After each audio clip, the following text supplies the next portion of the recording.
Chers amis, j'ai quelqu'un qui est en Estonie qui m'a posé une question aujourd'hui. Je pense que la réponse peut intéresser tout le monde. Alors, je l'ai ajouté dans le groupe WhatsApp FDE, Français de l'étranger, troisième circo.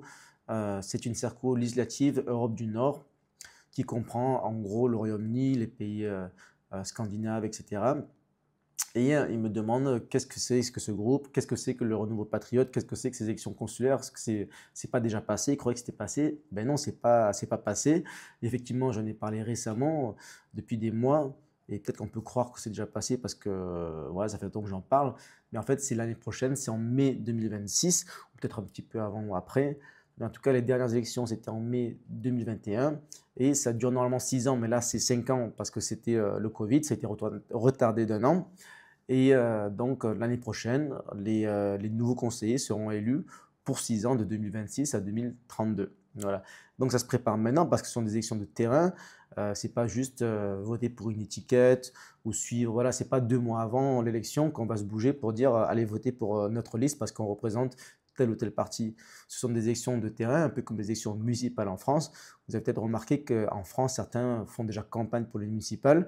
La plupart font déjà campagne, mais discrètement. Certains commencent déjà à en parler dans les réseaux sociaux, comme moi d'ailleurs à l'étranger. Et nous, à l'étranger, on a plus de difficultés encore parce qu'il faut trouver des femmes patriotes, parce qu'il faut des listes paritaires, hommes-femmes. Et donc des hommes patriotes, il y en a beaucoup chez les Français étrangers, des femmes patriotes, il y en a beaucoup moins. Et des femmes patriotes qui veulent bien s'engager, mettre leur nom sur une liste, avoir leur nom public, ça c'est encore plus rare. Donc c'est très difficile à l'étranger de faire des listes patriotes. C'est pourquoi il faut travailler dessus dès maintenant, presque un an avant l'élection, mais moins que ça, puisqu'on est déjà en juin 2025. Voilà. Concernant l'Estonie, voilà, il me dit pourquoi il n'y a pas de conseil pour l'Estonie. Oui, effectivement, c'est une circonscription consulaire qui regroupe 4 pays, la Finlande, la Lituanie, la Lettonie et l'Estonie. Et donc, il me dit notre conseil, il est en Lettonie. Donc, normalement, vous avez 3 conseils, donc c'est pas un seul. Je ne sais pas où sont les autres. Et donc, effectivement, peut-être qu'il n'y en a pas en Estonie, mais ça dépend des électeurs. Donc, il faut faire campagne pour que l'un des conseillers soit basé en Estonie et qui connaissent l'Estonie. Donc effectivement, quand il y a 4 pays comme ça, forcément, s'il y a 3 élus, même s'il y en a un dans chaque pays sauf le dernier, ben, il y a toujours un pays qui sera mis de côté. On n'y peut rien. Malheureusement, il faut que ce soit quand même démocratique dans le sens proportionnel au nombre de Français expatriés. Donc voilà, en Estonie, il n'y a pas suffisamment de Français expatriés pour justifier que ce soit une circonscription à part entière et qu'il y ait un élu que pour l'Estonie. Donc il faut regrouper avec d'autres pays. Il y a d'autres circonscriptions qui ont plus que 4 pays, il y en a 5, 6, 7 pays, surtout je sais pas, en Europe centrale par exemple, ou certains pays d'Afrique sont regroupés parce que ce sont des petits pays, ou en tout cas pas petits, mais en tout cas petits en termes de nombre de Français. Voilà, si on regarde par exemple la Suisse, c'est un petit pays, mais il y a beaucoup, beaucoup de Français. Il y a même 2 circonscriptions en Suisse avec un maximum d'élus. Voilà, bref. Donc voilà pourquoi en Estonie, il y a pas de conseil que pour l'Estonie. Je pense que ça va continuer comme ça, mais ça peut, voilà, il faudrait peut-être réformer le système. Je ne suis pas contre pour qu'il y ait au moins un conseil par pays et plus de conseils dans les autres pays, mais du coup, là, il faudrait plus que 500 élus. Là, il y en a 442 de conseillers des Français étrangers. Peut-être qu'il en faudrait 1000, 2000, je ne sais pas.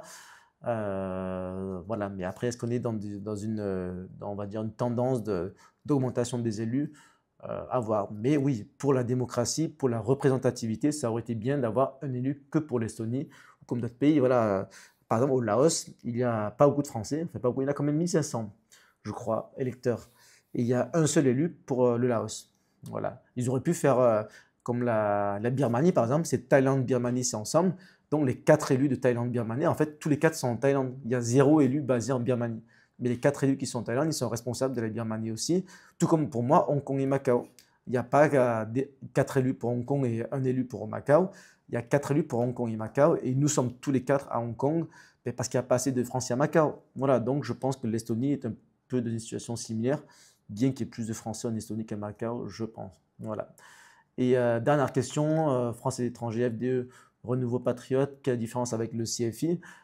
Oui, parce qu'en fait, le CFI, c'est pas politique, déjà c'est un business, c'est un réseau privé où on prend des cotisations, on peut faire du business référal, on peut mettre en relation les personnes, prendre des commissions, organiser des événements.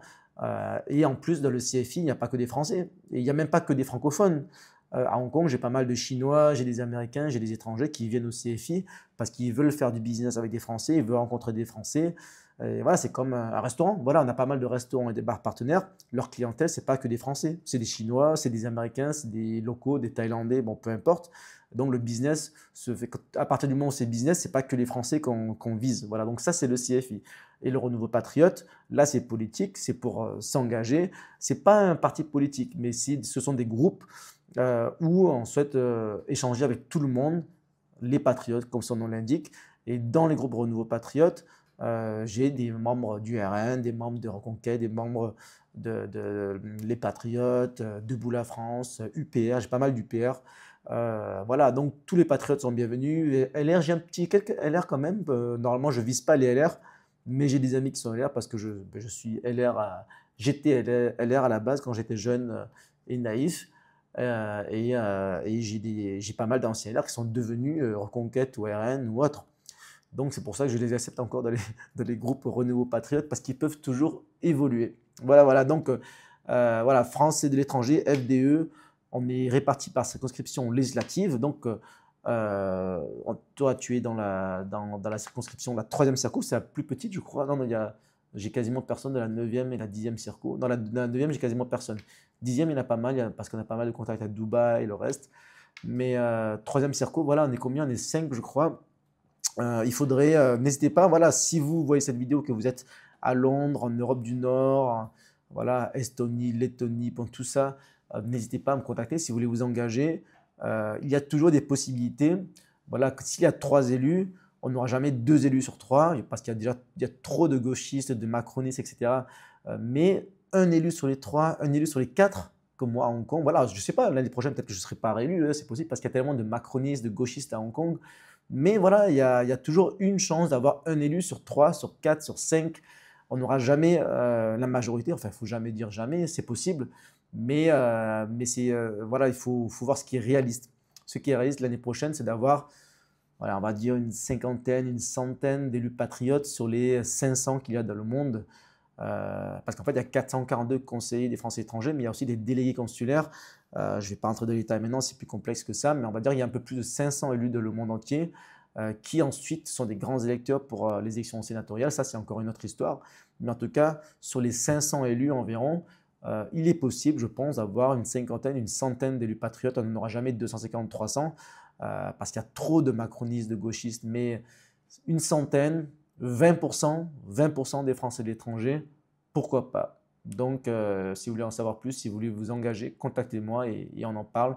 D'ailleurs, je fais des réunions tous les lundis, soit tous ensemble, si tout le monde est dispo, c'est toujours sympa, ça fait un groupe, etc. On est sur Zoom, soit individuellement, on s'appelle une demi-heure, 1 heure et on fait un point sur votre circonscription, où vous êtes. Si vous avez des questions, dites-moi et ça me fait plaisir d'aider. Voilà, allez, à très vite.